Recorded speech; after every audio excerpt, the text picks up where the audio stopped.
Le blizzard hurlait comme une bête enragée, balayant les rues de Paris avec une fureur blanche et impitoyable.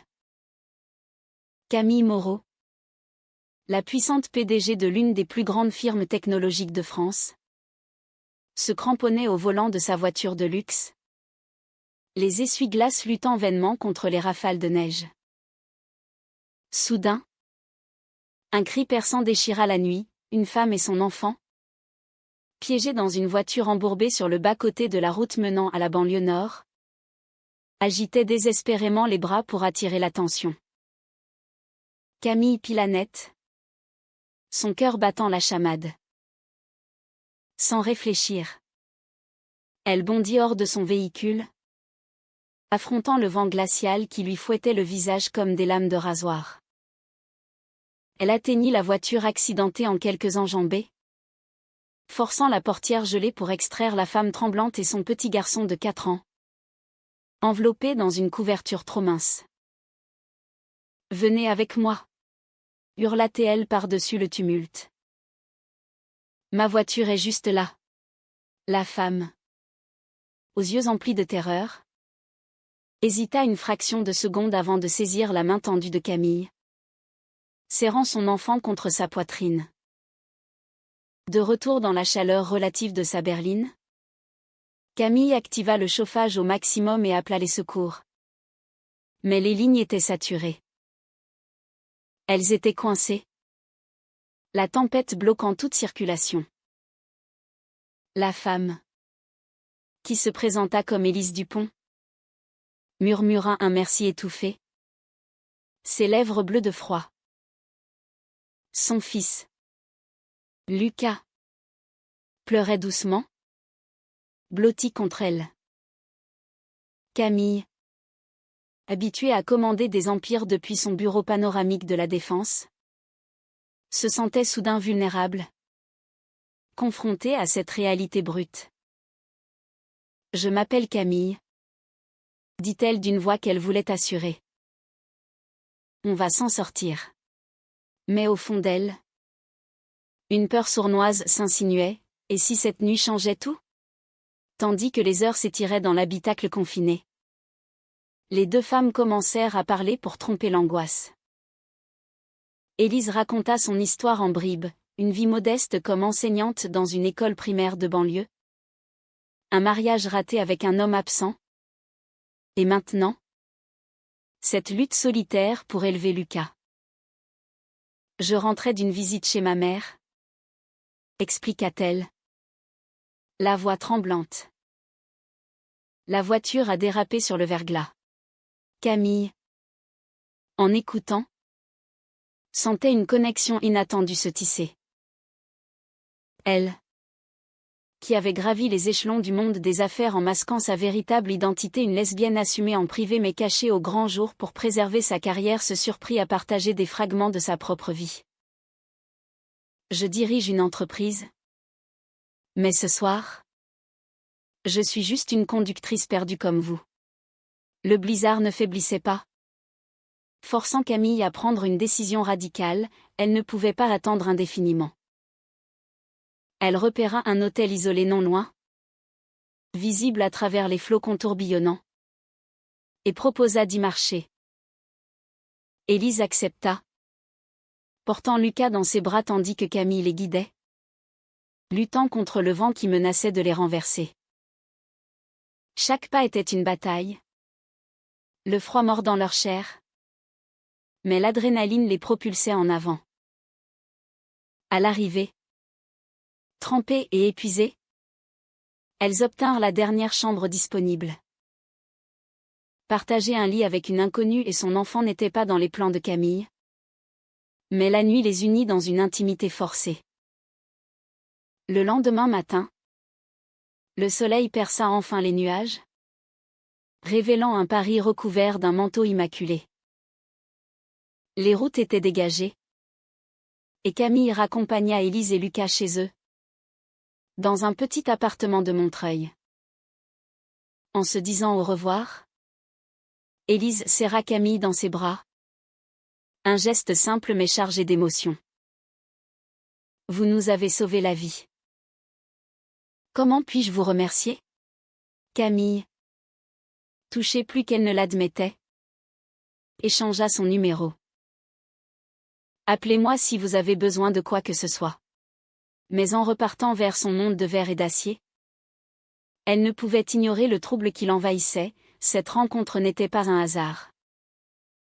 Les jours suivants, Camille replongea dans son quotidien effréné, réunions interminables, négociations âpres, et la pression constante de maintenir les apparences. Sa famille, conservatrice et influente, ignorait tout de ses préférences sexuelles. Son père, un ancien politicien, l'avait élevé dans l'idée que le succès passait par la conformité. Mais Élise hantait ses pensées.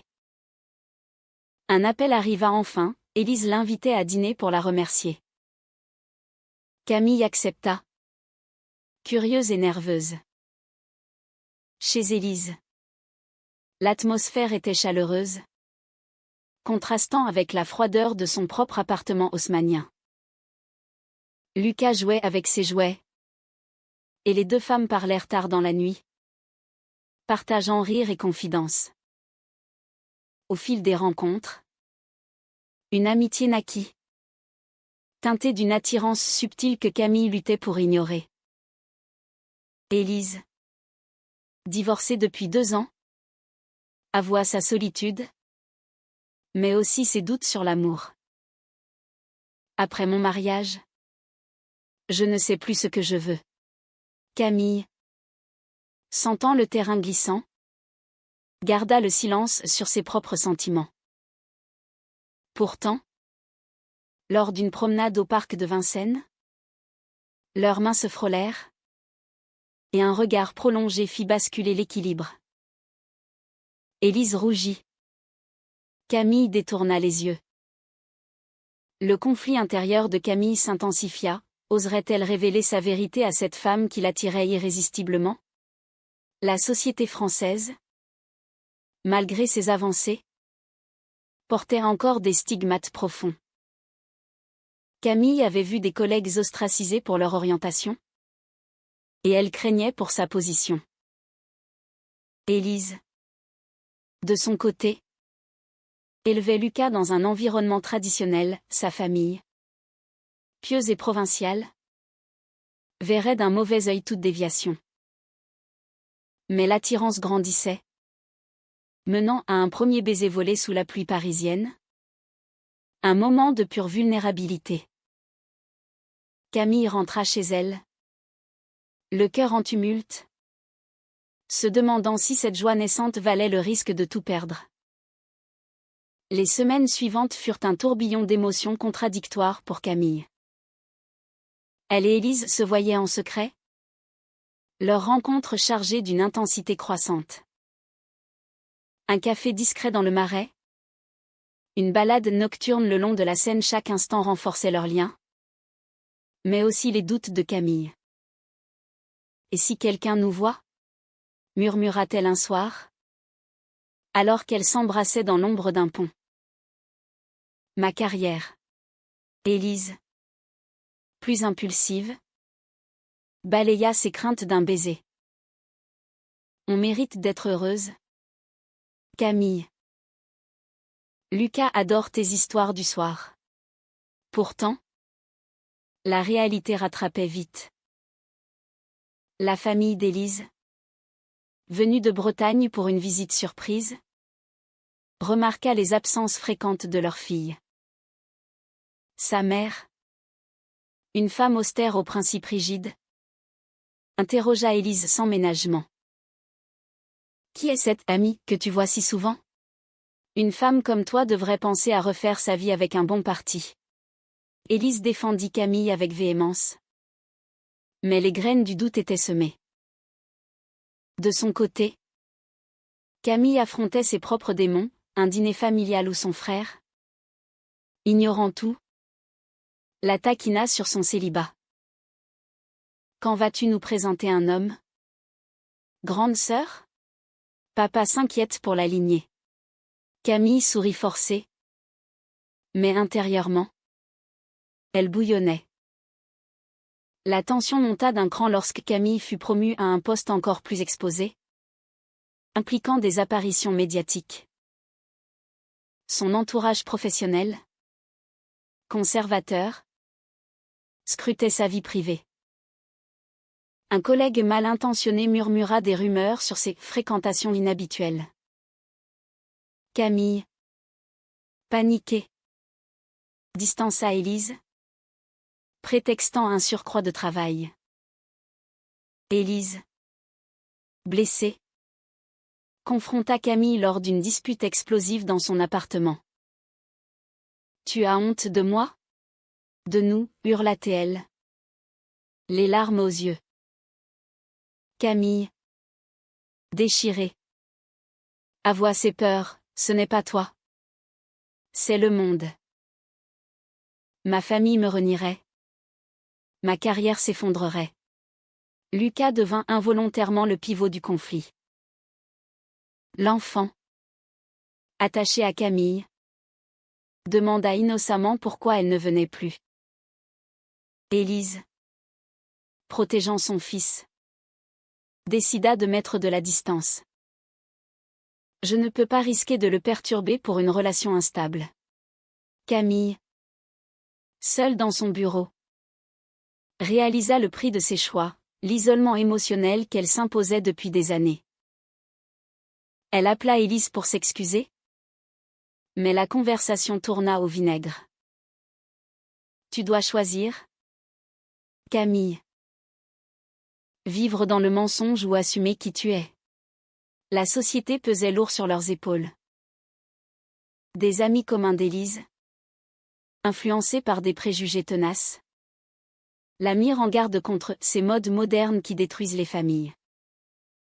Camille, de son côté, lut un article sur une dirigeante lesbienne évincée de son poste pour raison morale. Le doute s'insinua, valait-il mieux renoncer ? Mais un soir, lors d'une crise, Lucas tomba malade, et Élise appela Camille en désespoir de cause. Camille accourut, veillant l'enfant toute la nuit. Ce moment de vulnérabilité raviva leur flamme, menant à une réconciliation fragile. Pourtant, les trahisons guettaient.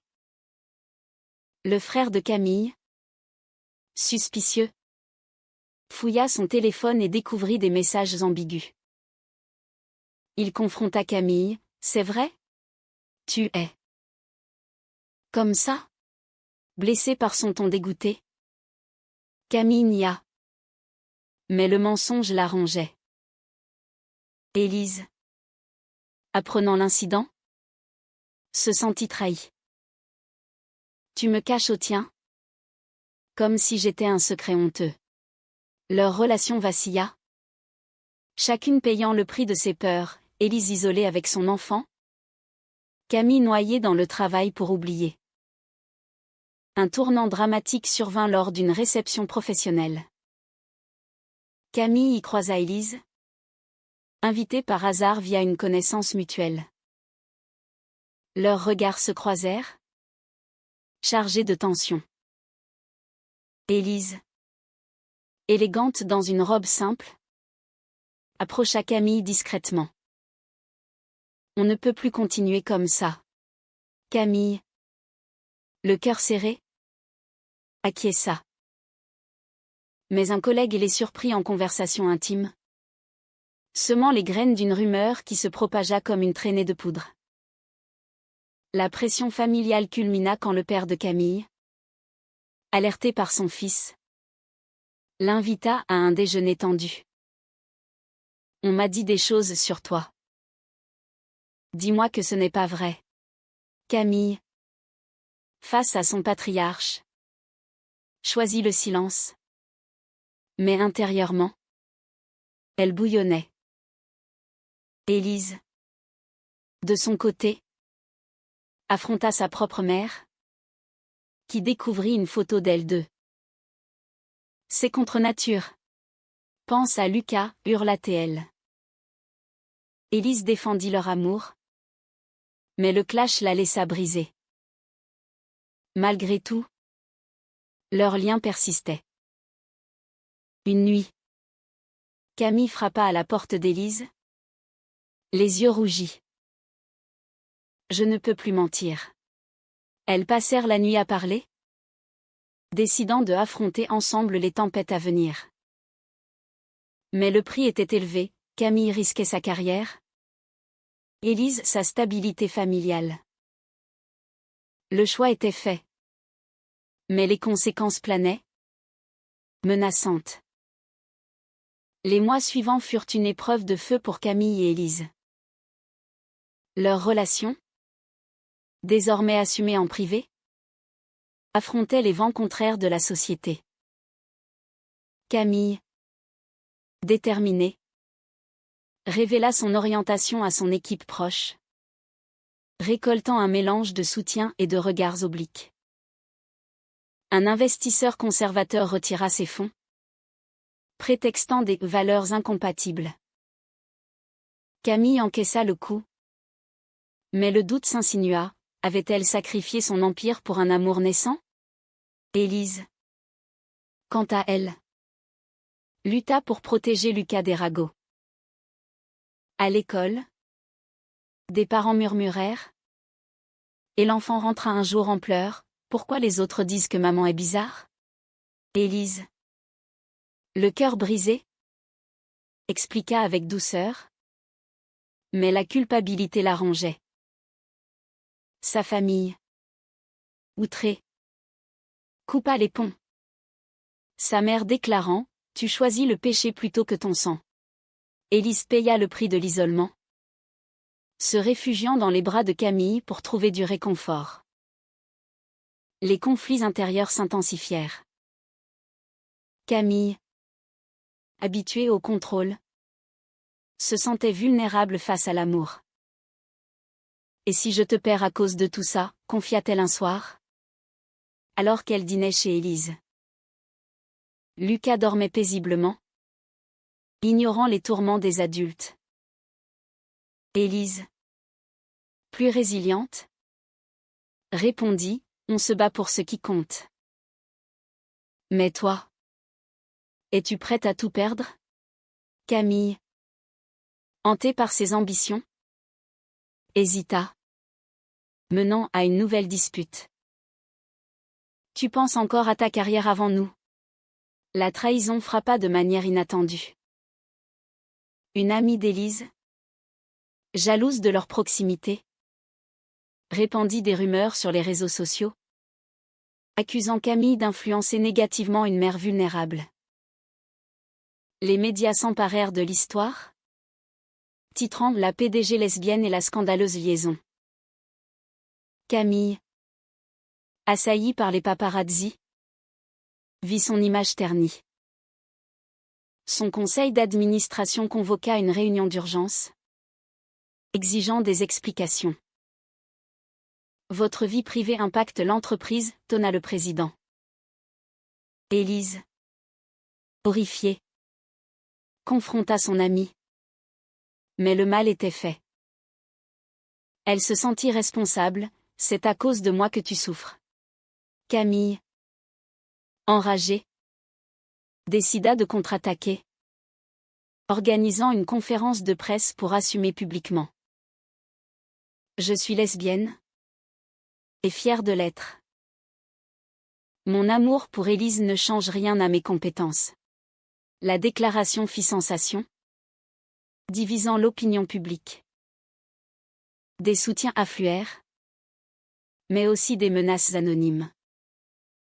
La famille de Camille réagit violemment. Son père la déshérita verbalement lors d'un appel houleux, « Tu nous as déshonorés ». Son frère, plus nuancé, tenta une médiation, mais Camille refusa, choisissant l'authenticité au prix de liens brisés. Élise, de son côté, perdit son emploi, l'école, sous pression des parents conservateurs, la licencia pour reconduite immorale. Dévastée, elle envisagea de quitter Paris avec Lucas pour recommencer ailleurs. Leur relation, Testée à l'extrême, vacilla sous le poids des sacrifices. Une nuit de crise. Élise proposa une pause, peut-être qu'on s'est précipité. Camille, terrifiée à l'idée de la perdre, s'agenouilla, non. On affronte ça ensemble. Elles décidèrent de consulter une thérapeute, explorant leurs blessures profondes, le passé hétéronormatif d'Élise, le refoulement de Camille. Les séances révélèrent des vérités douloureuses, mais aussi une force insoupçonnée. Pourtant, les motins haussés persistaient. Camille se demanda si imposer leur amour à Lucas était juste, exposant l'enfant à la discrimination. Élise, tourmentée, questionna ses choix. Avait-elle trahi ses valeurs familiales pour une passion? Un incident culmina quand Lucas fut harcelé à l'école, forçant Élise à le retirer temporairement. C'est le prix que nous payons, murmura Camille, tenant Élise en larmes. Malgré les tempêtes, des lueurs d'espoir émergèrent. Des associations LGBT les contactèrent, offrant soutien et visibilité. Camille lança une campagne interne pour l'inclusion, transformant sa douleur en action. Élise trouva un nouveau poste dans une école progressiste, où son histoire inspira d'autres. Leur amour, forgé dans l'adversité, se solidifia. Mais à quel coût? Les cicatrices restaient, rappelant que chaque décision avait son prix. Le climax approchait inexorablement. Camille, renforcée par son coming out public, affronta un procès intenté par un actionnaire mécontent, alléguant que sa vie personnelle distraite nuisait aux affaires.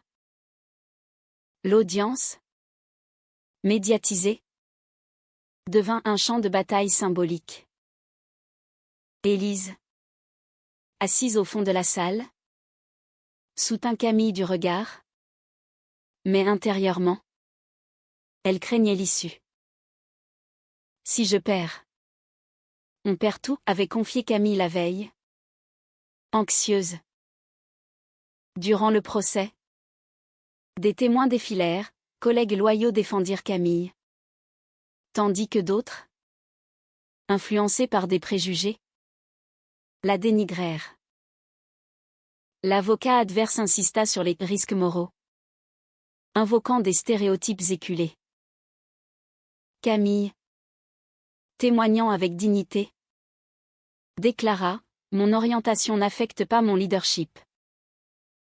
C'est la discrimination qui nous affaiblit tous. Le verdict tomba, acquittement, avec une recommandation pour des politiques inclusives.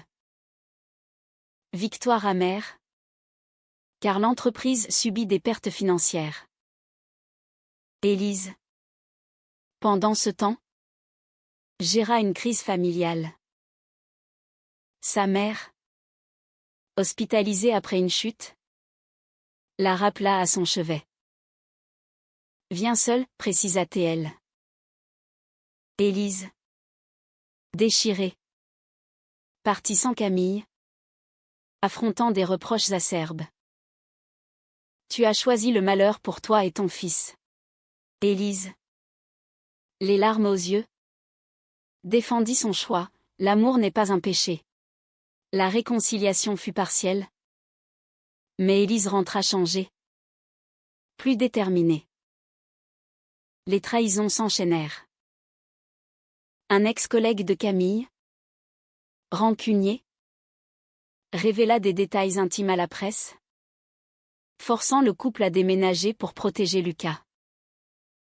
Élise, furieuse, accusa Camille de ne pas avoir anticipé. Ton monde nous détruit.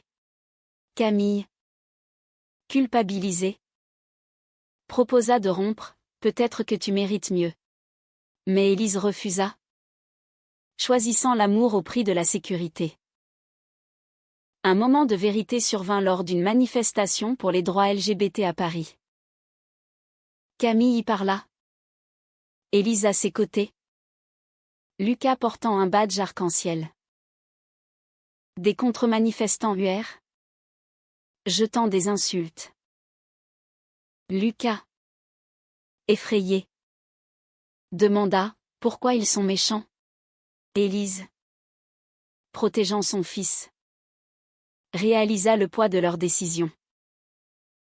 Ce soir-là, elles discutèrent longuement. On continue. Pour lui. Pour nous. Pourtant, les dommages étaient profonds. Camille perdit des contrats majeurs, forçant des licenciements.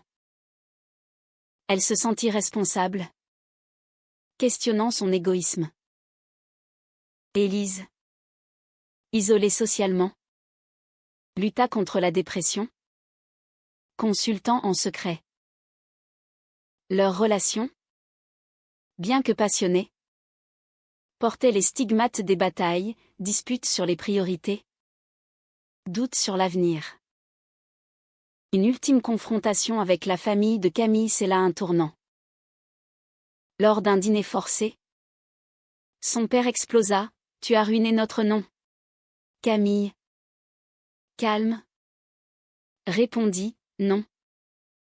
J'ai libéré le mien. » Elle quitta la table, coupant les ponts, payant le prix de la liberté. Élise, apprenant la nouvelle, serra Camille dans ses bras. On est notre famille maintenant. Les choix moraux pesaient. Était-ce juste d'exposer Lucas? Élise décida d'un voyage en Bretagne pour tenter une paix familiale, emmenant Camille. La rencontre fut tendue, mais un geste inattendu de la mère d'Élise, un câlin à Lucas, ouvrit une brèche. Peut-être que je me trompe, murmura-t-elle. Le retour à Paris fut empreint d'espoir prudent. Malgré les victoires, les pertes accumulées menaçaient.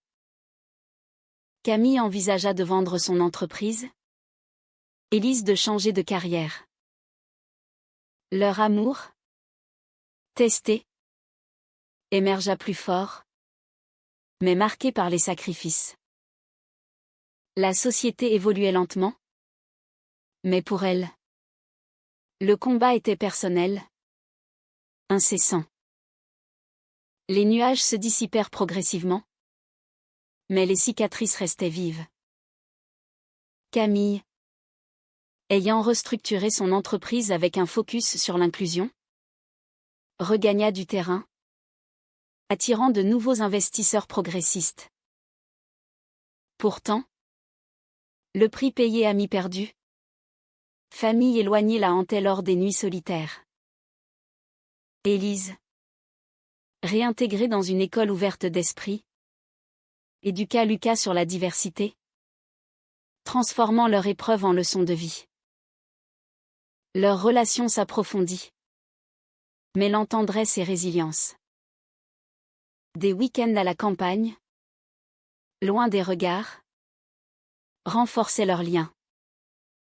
Lucas, grandissant, accepta Camille comme une seconde mère, ignorant les ombres du passé. Mais les conflits ressurgissaient, une invitation à un mariage familial pour Élise, où Camille n'était pas bienvenue. « Vas-y sans moi, dit Camille, masquant sa douleur. Élise refusa, choisissant la loyauté au prix d'un nouveau fossé familial. Une trahison finale ébranla tout. Un journaliste, creusant leur histoire, révéla des détails sur le passé d'Élise, un avortement adolescent, utilisé pour la discréditer. Élise, humiliée, accusa Camille, c'est à cause de ta visibilité. Camille, dévastée, se défendit, on est ensemble dans ça. Elles traversèrent la crise, mais le trust fut érodé. Le point culminant vint lors d'une conférence où Camille fut honorée pour son activisme. Élise, sur scène avec elle, déclara publiquement leur amour, défiant les critiques. La foule applaudit. Mais en coulisses, Élise confia, « J'ai peur pour l'avenir. » Camille, serrant sa main, répondit, « On l'affronte. Quel qu'en soit le coup. » Les années passèrent, leur histoire devenant un symbole de lutte. Camille écrivit un livre sur son parcours. Élise fonda un groupe de soutien pour parents LGBT. Lucas, adolescent, les remercia pour leur courage. Pourtant, les dommages persistèrent, santé fragile pour Élise. Stress chronique pour Camille. Au crépuscule de leur voyage, assises sur un banc face à la tour Eiffel illuminée, elles réfléchirent à leur choix. Aurait-on dû faire autrement, murmura Élise. Camille, les yeux dans les étoiles, répondit, non. Car nous sommes vrais maintenant. Mais était-ce le bon choix? Au final, de tout risquer pour l'amour face à une société impitoyable?